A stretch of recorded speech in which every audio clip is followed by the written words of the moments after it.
زبور میں، تورات میں، انجیل کے اندر جس نام کا تذکرہ ہے وہ احمد ہے. لیکن فرشتہ کہہ رہے ہیں آمینہ جب اس مولود کی بنا کے ہوئے جائے، بچہ دنیا کے اندر آ جائے تو اس کے نام میں محمد رکھنا ہے. کہنے کی وجہ یہی تھی کہ اے آمینہ عرش سے لے کر فرش تک جس نام کی دھوم ہوگی وہ محمد عربی کا نام ہوگا. آپ مجھے بتائیں دکھائیں کون ایسا شخص ہے، کون ایسی ذات ہے کہ جن کا تذکرہ ایسے ہو رہا ہے.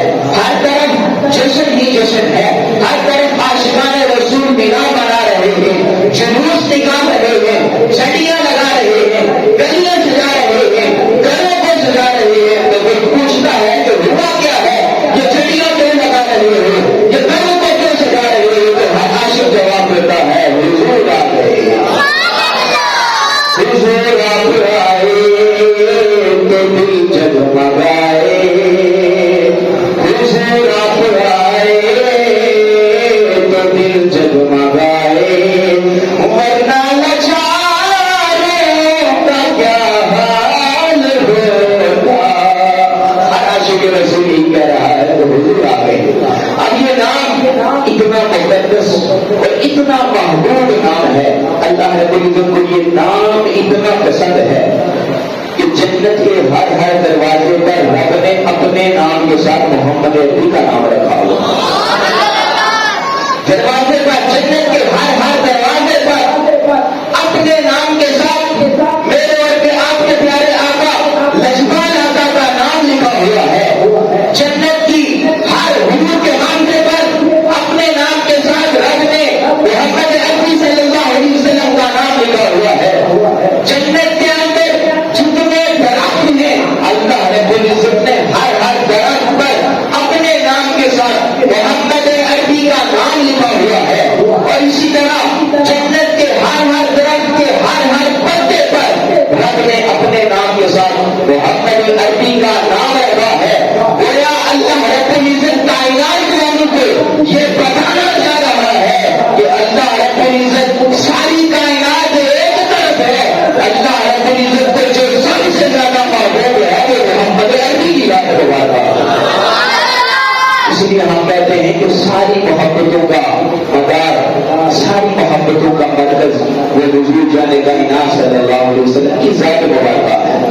یہ نام اتنا اللہ رب العزت کو محبوب ہے کہ ہر جگہ اپنے نام کے ساتھ محمد عربی صلی اللہ علیہ وسلم کا نام لکھ دیا.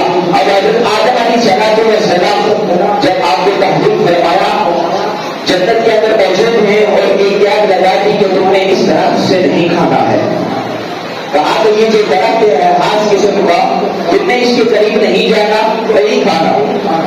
لیکن انسان تھے تو بھول ہو گئی، وہ درخت کھا لیا، اس درخت سے کھا لیا.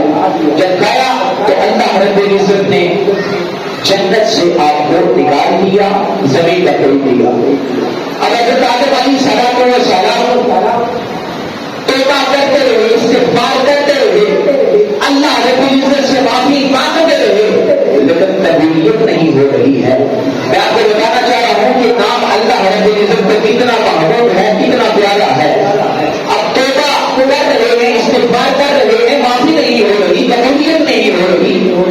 اب اینڈ پہ جو آخری لفظ حضرت آدم علیہ السلام کے اور کے اندر آتا ہے کہ حضرت آدم علیہ السلام نے حضرت محمد صلی اللہ علیہ وسلم کے نام کا وسیلہ پیش کیا اور کہا اے باری تعالیٰ تو محمد عربی صلی اللہ علیہ وسلم ان کے نام کے سب کے روح سے معافی چاہتا ہے، مجھے معاف کروا کے رب نے بولا تو ربوں کو نہیں پھیلا ہوا. یہ نام اللہ رب العزت کو اتنا مقبول ہے، اتنا محبوب ہے کہ اللہ رب العزت نے جو حضرت آدم علیہ السلام کے ساتھ توبہ کرتے ہوئے جب محمد عربی کا نام لیا کہ اللہ رب العزت نے فوراً اس ان کی توبہ کو قبول فرما لیا. تو ہم اس لیے کہتے ہیں ان کی آمد آ رہی ہے، یہ رات آنے والی ہے، یہ رات عبادت کے اندر گزارے، درود شریف کی کثرت کرے، آقا علیہ السلام کی آمد کی خوشی میں قرآن مجید کی تلاوت کرے، درود شریف کثرت سے کرے اور اس شکر کو بچا لاتے ہوئے اللہ رب العزت کے ہاتھ سجدہ ریزی کرے کہ اللہ رب العزت نے اپنا محبوب ہمیں عطا فرما دیا ہے. اور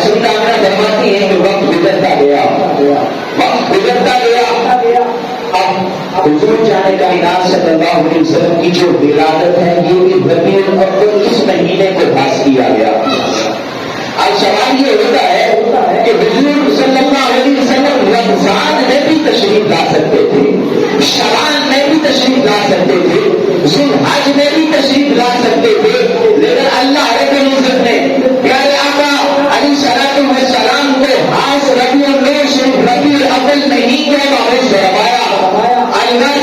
اس کا نتیجہ جو علماء نے نکالا ہے وہ یہ ہے کہ اگر رمضان میں تشریف لاتے تو آج جس طرح بہت سارے لوگ آقا علیہ السلام کی شان میں کمی کرتے ہیں، تو ہو سکتا تھا کہ کوئی کہنے والا کہتا کہ حضور جان کائنات صلی اللہ علیہ وسلم کو یہ جو مقام اور مرتبہ ملا ہے یہ رمضان کی وجہ سے ملا ہے۔ اگر ذی الحج میں تشریف لاتے تو کوئی کہنے والا یہ کہہ دیتا کہ ذی الحج کی وجہ سے حضور جان کائنات کو جو مقام اور مرتبہ ملا ہے۔ اگر اللہ رب العزت نے سارے اعتراضات کو ختم کر کے پیارے آقا علیہ السلام کو ربیع الاول میں معبود فرما کر کائنات والوں کو یہ بتا دیا کہ رمضان کی وجہ سے حضور کا مقام اور مرتبہ نہیں ہے بلکہ حضور کی آمد کے صدقے سے یہ رمضان ملا ہے،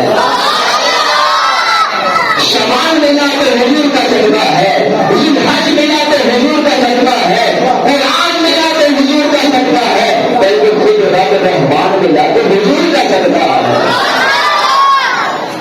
خود رب رحمان ملا تو کس کا صدقہ ہے؟ حضور جانے کا کام صلی اللہ علیہ وسلم کا صدقہ ہے۔ ایسے ہی آمینہ فرماتی ہے کہ وہ وقت قریب ہے، ولادت کا وقت قریب ہے تو میں کیا دیکھتی ہوں کہ اللہ رب العزت نے جنت کی طرف سے خورے میرے استقبال کے لیے اس دور کے استقبال کے لیے بھیج دیے ہیں۔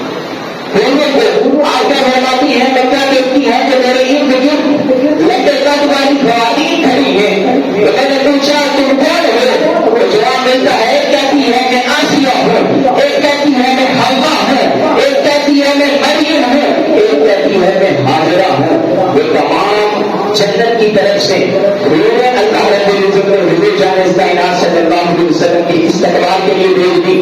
اب سیدہ آمینہ رضی اللہ تعالی عنہا آپ کے پاس ایک عورت آگے بڑھتی ہے، دودھ کا پیالہ آپ کو پیش کیا جاتا ہے، سیدہ آمینہ فرماتی ہے میں نے خوب سیر ہو کر دیا، وہ عورت کہتی ہے اور لے لو، میں کہتی ہے میں نے اور جو ہے سیر ہو کر خوب سیر ہو کر وہ دودھ کا پیالہ پی لیا، اور فرماتی ہے کہ جب میں نے مکمل سیر ہو کر پی لیا تو میں نے پوچھا یہ کیا معاملہ ہے؟ آج سارا ماحول بدلا ہوا ہے، آج جنت کی طرف سے ہونے کی خوشی میں آئی ہے، تو ایک ہی جواب ان سب خواتین نے دیا ہے آمینہ تجھے مبارک ہو تو رحمت للعالمین کی ماں بننے والی ہے، رحمت للعالمین کی ماں بننے والی ہے۔ یہ حضور جان کائنات صلی اللہ علیہ وسلم کی ولادت ہے کہ جن کی آمد کے تذکرے بھی فرما رہا ہے، اور جنت سے فرشتے بھی آ رہے ہیں، قرآن جنت بھی آ رہی ہے، تو ہم بھی اگر اس خوشی کا تذکرہ کریں تو یہ کون سی بری بات ہو جاتی ہے؟ آج ہم بدت کے گھر میں تک لگائے جاتے ہیں، شرک کے گھر میں لگائے جاتے ہیں، لیکن میں بتانا یہ چاہ رہا ہوں یہ اللہ رب العزت اللہ رب العزت نے قرآن مجید میں فرما دیا کہ کن بفضل اللہ ورحمتہ فبذلک فلیفرحوا هو خیر مما یجمعون، کہ اللہ کا فضل ملے، اللہ کی رحمت ملے تو خوشیاں منایا کرو، فلیفرحوا۔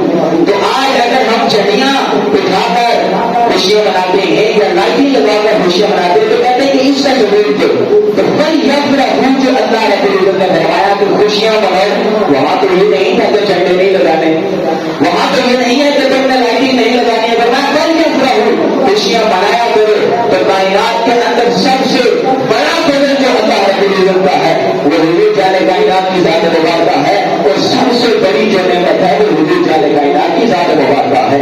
اب حضور جان کائنات صلی اللہ علیہ وسلم کی ولادت کی آپ بیان کر رہا ہوں کہ ولادت کے وقت حضور جان کائنات صلی اللہ علیہ وسلم کے والد گرامی آپ اس دنیا سے توبہ فرما چکے تھے۔ عبد المطلب آپ کے دادا آپ فرماتے ہیں میں کعبے کا طواف کر رہا تھا، میں کعبے کا طواف کر رہا ہوں تو آپ فرماتے ہیں میں نے عجیب منظر دیکھا ہے کہ وہ کعبہ کہ ساری کائنات جس کعبے کی طرف جھکتی ہے، وہ ساری کا وقت قریب آیا جس میں حضور جان کائنات صلی اللہ علیہ وسلم کی ولادت ہوئی، آپ فرماتے ہیں کہ میں کعبے کا منظر بڑا عجیب دیکھتا ہوں کہ کعبہ میرے گھر کی طرف جھکا ہوا ہے، میں بڑا حیران اور بڑا پریشان ہوں کہ آج کیا وجہ ہے کہ ساری کائنات جس کعبے کی طرف جھکتی ہے آج کعبہ میرے گھر کی طرف جھکا ہوا ہے۔ سے آواز آتی ہے اے عبد المطلب، کعبہ تیرے گھر کی طرف نہیں جھکا ہوا بلکہ کعبہ حضور جان کائنات کے استقبال کے لیے جھکا ہوا ہے۔ شاید نے کیا خوب کہا تھا، کانچیوں آؤ شہنشاہ کا روزہ دیکھو، کعبہ تو دیکھ چکے ہو، کعبے کا کعبہ دیکھو، کعبہ تو دیکھ چکے ہو، اب کعبے کا کعبہ دیکھو۔ حضور جان کائنات صلی اللہ علیہ وسلم جب جن کی ولادت ہوتی ہے مشرق کے دربار مغرب کی طرف، مغرب کے دربار مشرق کی طرف خوشی سے جھوم اٹھتے ہیں تو ایک ہی سزا لگاتے ہیں، ایک دوسرے کو مبارک دیتے ہیں، مبارک ہو آمینہ کا نام تشریف لے آیا ہے۔ تو کائنات والوں کو بتا دینا چاہتے ہیں کہ ہم اس نبی کا میلاد منا رہے ہیں کہ جو نبی زندہ ہے۔ آج لوگ کہتے ہیں وہ مٹی ہوگی نعوذ باللہ، کیا کہتے ہیں کہ نبی اللہ میں جو نبی ہے انبیاء ہے وہ زندہ ہوتے ہیں۔ اللہ رب العزت کہ پیارے حبیب صلی اللہ علیہ وسلم نے ارشاد فرمایا ان اللہ حرم علی الارض، اللہ رب العزت نے زمین پر حرام کروا دیا ہے انتاق اجساد الانبیاء کہ وہ انبیاء کے اجسام کو کھائے۔ نبی اللہ حی، اللہ کا نبی زندہ ہوتا ہے پر وہ ضرور اسے اتر لیا جاتا ہے۔ اللہ کا نبی زندہ ہوتا ہے۔ ایک اور دلیل لے لیجیے، جب ہم اسلام لاتے ہیں، جب کوئی کافر مسلمان ہوتا ہے کلمہ پڑھتا ہے لا الہ الا اللہ محمد رسول اللہ، اللہ کے سوا کوئی عبادت کے لائق نہیں اور محمد صلی اللہ علیہ وسلم اللہ کے رسول ہیں۔ سارے بولے اللہ کے رسول لگتا ہے کس کے لیے کہتے ہو؟ جو زندہ ہوتا ہے، جو مردہ ہوتا ہے، مر کر مٹی ہو جاتا ہے، اس کے لیے تو ہم خاص لفظ استعمال کرتے ہیں۔ پہلے سے ہی ہمیں پتا چلتا ہے کہ حضور جان کائنات صلی اللہ علیہ وسلم زندہ ہے۔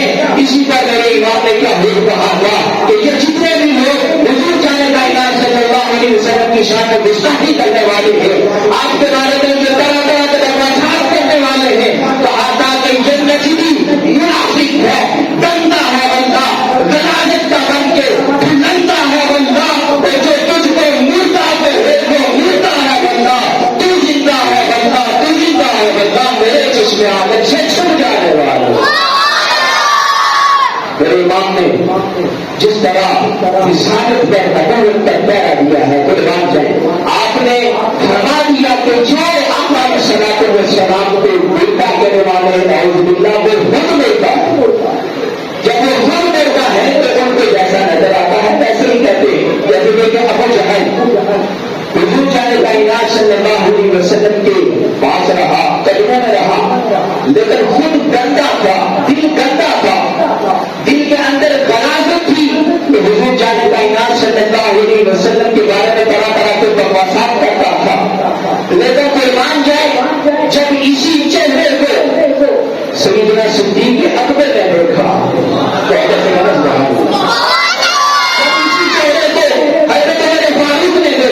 جب اسی چہرے کو حضرت عثمان غنی نے دیکھا، جب اسی چہرے کو مولانا علی شیر خدا نے دیکھا تو سب نے پر ملک یہ کہہ دیا کائنات میں اس جیسا ایسی شیر آپ نے کبھی دیکھا ہی نہیں۔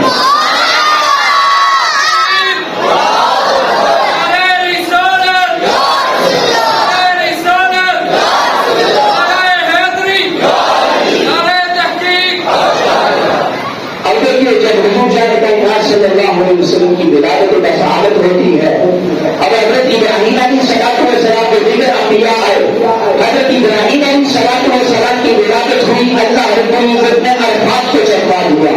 اسی طرح جو نبی آتا رہا اس وقت کو اس جگہ کو اللہ رب العزت نے چڑھا دیا۔ لیکن قربان جاؤ جب پیارے آقا علیہ السلام کی باری آتی ہے، جب آمینہ کے دلدار کی باری آتی ہے، جب آمینہ کے منگھار کی باری آتی ہے، جب میرے آپ کے نجبان کی باری آتی ہے،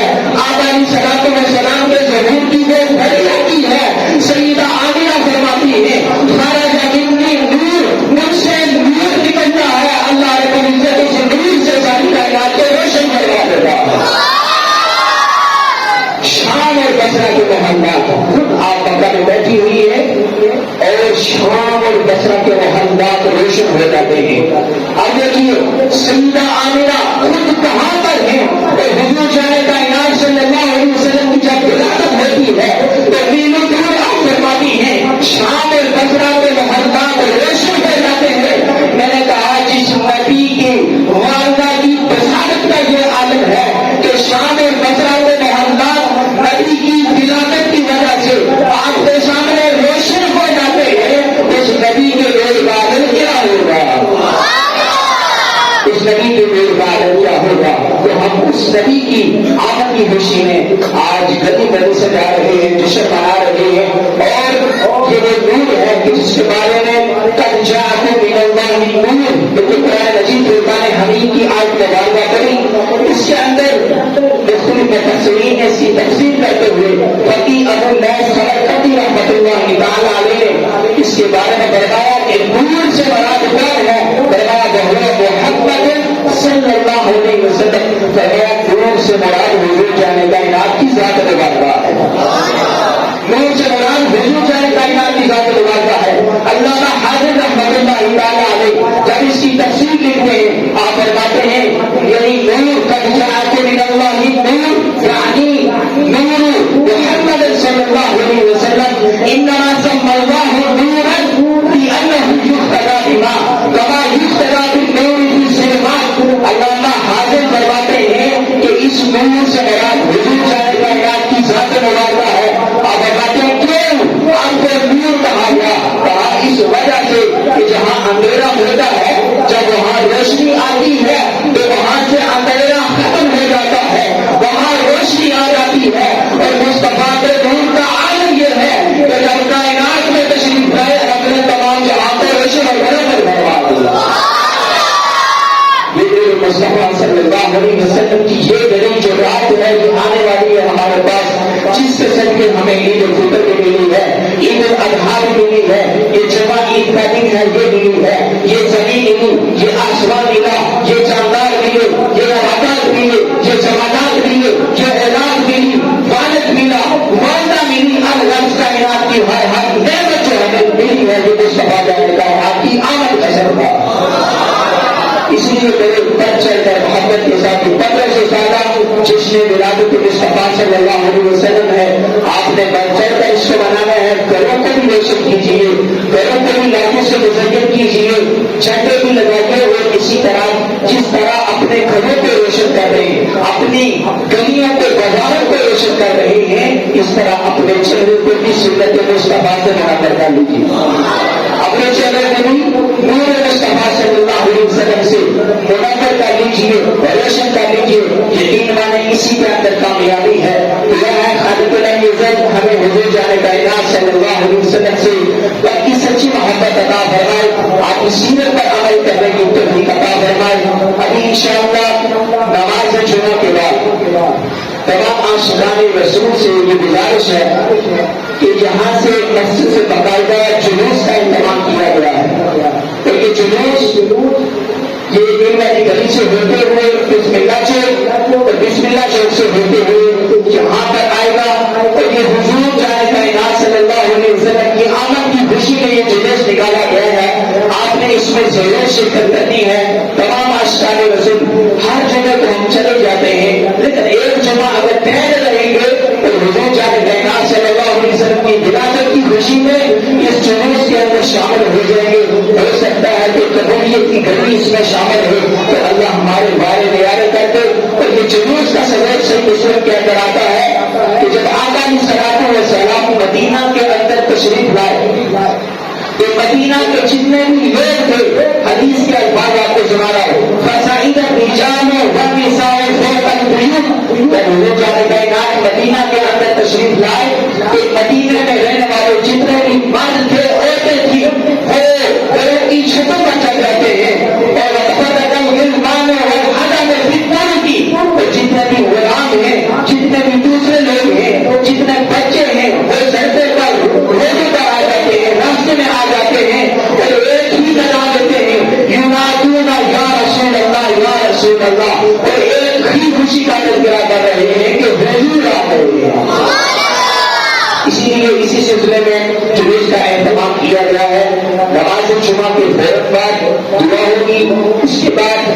مختصر درود و سلام پڑھا جائے گا، اس کے فوراً بعد جلوس نکلے گا اور اس کا اختتام واپس کسی مسجد کے اندر ہوگا، دعا ہوگی، اس کے بعد انشاءاللہ آپ لوگ جائیں گھروں کے اندر بھی آج رات کو ضروری طور پر اہتمام کریں، آقا علیہ الصلوۃ والسلام کی ولادت کی خوشی میں ضرور ملاد مصطفیٰ صلی اللہ علیہ وسلم کا گھر گھر گلی گلی کے اندر یہ اہتمام کریں۔ یہ ضروری نہیں ہے، آج لوگ کہتے ہیں نا کہ فلاں کہتا ہے کہ وہ نمازیں تو پڑھتا نہیں ہے تو اس جلوس کا سے کیا فائدہ ہوگا، گاڑی تو رکھی نہیں ہے، جلوس کا کیا فائدہ ہوگا۔ ایک ہی آپ جملہ لیجیے کہ حضور جانے کائنات صلی اللہ علیہ وسلم کی ولادت کی خوشی میں ہو سکتا ہے وہ جلوس کے اندر شامل ہوئے، آقا علیہ الصلوۃ والسلام نظر طرف فرمائیں اور نمازی کی بات ہے چہرے پر داڑھی بھی آ جائے گی۔ تو یہ کسی پر الزام نہ لگایا کریں کہ فلاں ایسا ہے، خود اپنے اندر جھانکا کریں، ہم کیسے اپنی طرف دیکھا کریں